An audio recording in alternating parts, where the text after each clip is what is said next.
Hey guys, welcome back to In the Alley. My name is Cody, where tonight we're going to be previewing the Thursday night matchup between the Tucson Sugar Skulls and the San Antonio Gunslingers. So without further ado, let's get into it. Let's pop up the preview page. We'll do the typical stuff, 25-man roster, bets, talk to Aaron. We know the drill by now.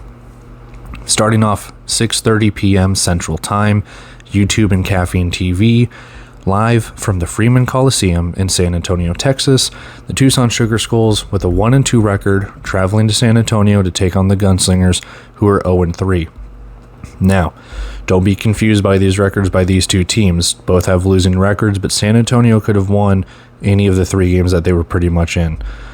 Same thing with Tucson. Their only win is against Duke City, but they had kind of a little bit of a back and forth against Bay Area. San Antonio obviously had the really, tremendous game against San Diego.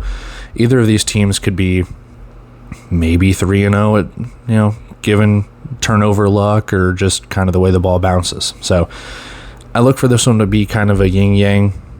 You've got one team that's really good at running the ball, one team that's really good at passing the ball. We'll see what happens. But you see the stats here for both teams. Malik Mitchell is your leading rusher and your leading passer. Same thing with Sam Castronova, believe it or not. Your leading receivers are Nyquan Murray for San Antonio and Mike Kerrigan for Tucson. When you look at the defense, a little bit left to be desired for San Antonio. I think those tackles should get up. It's just been kind of a daunting task for the Gunslingers over these last 3 weeks. The defense is, at least in my opinion, other people have different opinions, but at least in my opinion, I think the defense has kind of let down the offense. As for the Tucson defense, they kind of got a little bit exposed against Bay Area last week. I don't know. Braden Utley looks pretty good. Traveris Farrell, it looks pretty good. Robert Sheffield, Jalen Phelps, Jalen Floyd. Some of those guys have kind of been all right on the secondary, but we'll see what more happens when we get to the 25-man roster, kind of look at more of an in-depth look here. When you see the stats, those are kind of the leaders when it comes on down to it. Now, players to watch here, I have Malik Mitchell.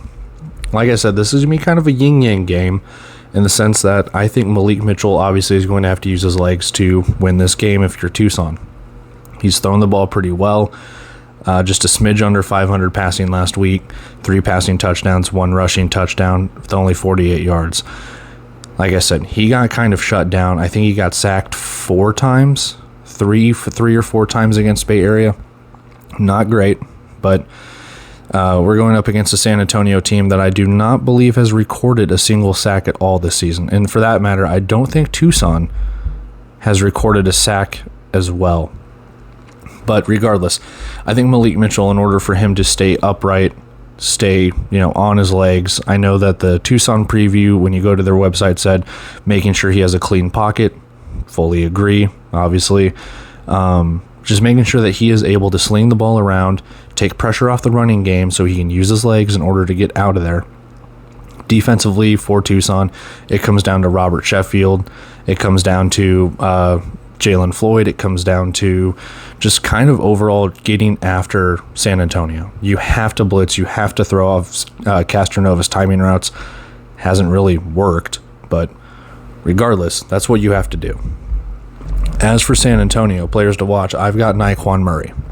The reason I have him here and not Castronova is he's going to be the guy that's going to be getting the ball from Castronova. Sheffield and company are going to be the ones that have to shut him down. 8 catches, 92 yards, and 2 touchdowns just last week against Vegas. He was all over the place. It was just his breakout performance. Welcome to the league. Here you go. As you can clearly see, he is their leading receiver, and that's just after pretty much what he did last week. So, for me, Nyquan Murray being able to keep doing that, Tucson's defense is all right, but I think that passing game is... The passing secondary is a little bit left to be desired, let's just say that. So, I think, honestly, San Antonio can continue to sling the ball around. Castronova in 3 games has 100 yards, so they are running the ball.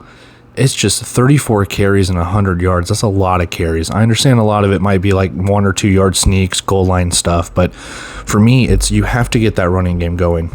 Keyshawn Harper has not been that guy, and I don't mean that in a mean way. He's just not getting the yards. You've tried, jet sweeps with Rashad. You've tried it with, if I remember correctly, you've tried it with DJ Myers, maybe Austin Upshaw as well. You've tried to do some jet sweeps and stuff to try and keep defenses on their toes, but ultimately, I think to get this running game going a little bit, to just kind of take the heat off that passing game, you're going to need it a little bit. They've been doing it. They've been doing it just fine. So maybe that's just the strategy they've had all along. Defensively, I've got Ricky Wyatt here. It could be Zach Brown, but I think Wyatt took kind of the brunt of some of the snaps. He had 3.5 tackles or 1 tackle for a loss last week. I still think Zach Brown is probably going to be that linebacker. I'm not sure what they have defensively. They've kind of shuffled their secondary around a little bit.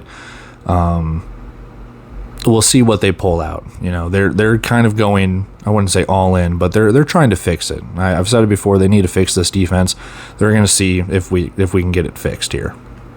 So, series history, first meeting between the two, 0-0. Tucson is favored on the road by 4.5. And an over-under of 104.5. So, Sugar Skulls look good on the road, hoping to keep San Antonio winless. Let's go check out the rosters. Let's go look at our bets, and we'll talk to Aaron. All right, 25-man rosters popping up here, and I just want to say thank you. Thank you to whoever runs the team website for Tucson. And really, and I'll say kudos to any time we get updated rosters, anytime we do, because they are doing the work that we normally have to do to piece stuff together. I mean, we're still kind of piecing stuff together, but to be able to at least have as updated of a roster as we can without knowing full-blown transactions, injured reserves, short-term, long-term, anyone out for the season, whatever the case could be, they're trying their best with the resources that they have. So kudos to Tucson for doing that. San Antonio, step your game up. You haven't updated your roster in quite a while. You've given players some numbers. Wish you guys would kind of update your rosters there to see who's on injured reserve or who's not even on the team anymore.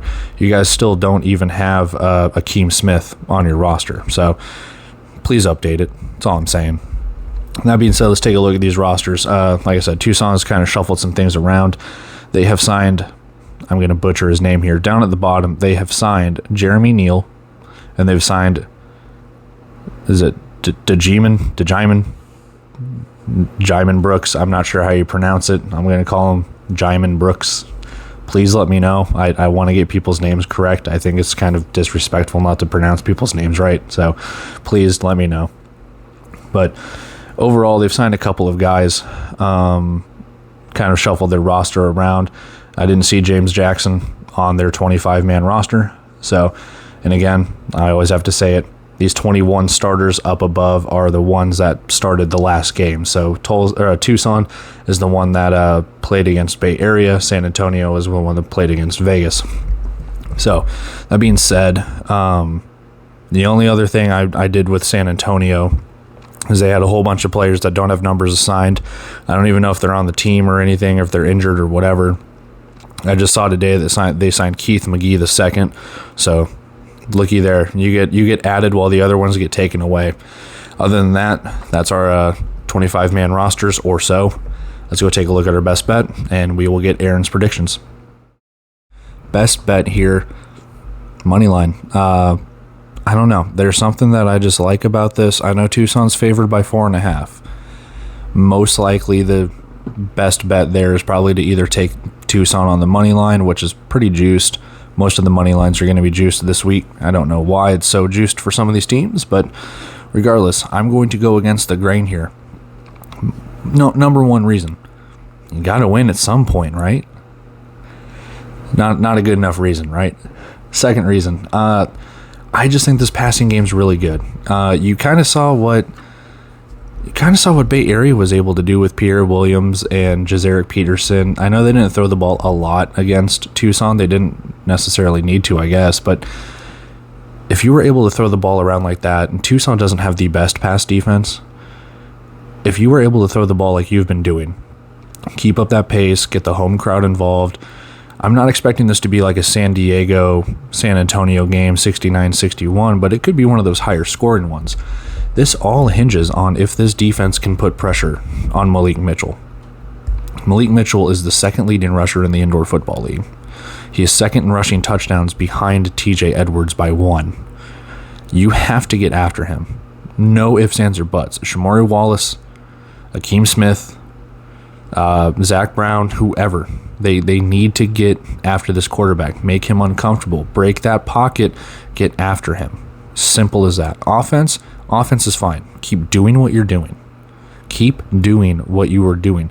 Nyquan Murray is great. DJ Myers has been great. Austin Upshaw has been great. Keyshawn Harper out of the backfield has been perfectly fine. You need that secondary to stop this team. Simple as that. You win this game if you can shut down the run.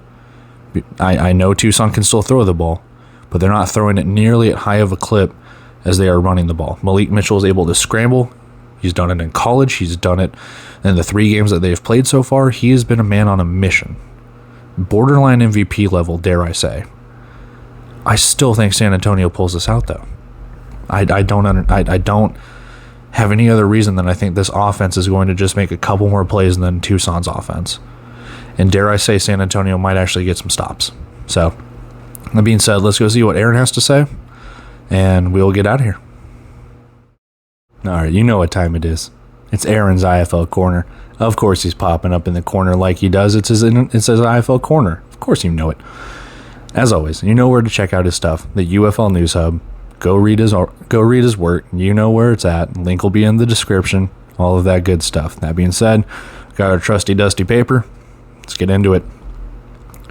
Tucson at San Antonio. We'll start with the San Antonio side, actually. The San Antonio Gunslingers return home after a tough 3-game stretch to start their first season. Offensively, first season in the Indoor Football League. Offensively, the Gunslingers have been explosive with Sam Castronova and have put points up on the board. They've put them up in droves. Defensively, they struggle to stop the running game and pressure opposing quarterbacks. Yeah, they still have not gotten a sack, or I don't think they've gotten a forced fumble or interception either. If the Gunslingers can keep putting up points and find a way to get a few stops, they have an excellent chance to get their first win in the IFL. Fair enough. Tucson. The Sugar Skulls come into this game looking for a spark offensively. Tucson can run the ball on offense with quarterback Malik Mitchell and running back Mike Jones, but they still need to finish drives consistently. Defensively, the Sugar Skulls will need to contain Castronova at the quarterback position and get a few stops. Each have to earn a win on the road. I think that's pretty good. I think that the passing game needs to, for Tucson to win, I think they need to get their passing game under control a little bit and actually find some receivers. Minus Mike Kerrigan, I don't know who your second best wide receiver is. I know you can pull up the stats and be like, oh, it's CJ Tate, or oh, it's so-and-so, or whatever, and that's fine. But there's not really a big name, in my opinion, that's kind of just set themselves apart from the pack. So I think for Tucson to win, they kind of have to get that passing game going a little bit. Anyway, this is Aaron's stuff, not my stuff. I should have said that in my piece, so I apologize, Aaron. But his prediction for the game, he's got an upset as well. 50-47. The Tucson Sugar Skulls go down. And of course, I've got the money line on the San Antonio Gunslingers. I've got to have them win too. Close game. You got roughly the same score, 52-48. I think the Gunslingers, like I said, they just do just enough. 1 or 2 stops extra, 1 or 2 extra plays to get it done and out of the way. They pull off the win at home. They get their first win of the season. Better time than now. I think it was just kind of a demoralizing loss for Tucson at home to get shut down by Bay Area the way that they did. Now look for the San Antonio Gunslingers to get their first win of the season. But that's it for us. That's a preview for Thursday night. Go check out Aaron's work on the UFL News Hub, and let's get ready for kickoff. Till then, guys, we'll be back Friday for the Sioux Falls and Green Bay preview, and then we got 6 games to preview on Saturday, so that's going to be fun. Until then, guys, see you.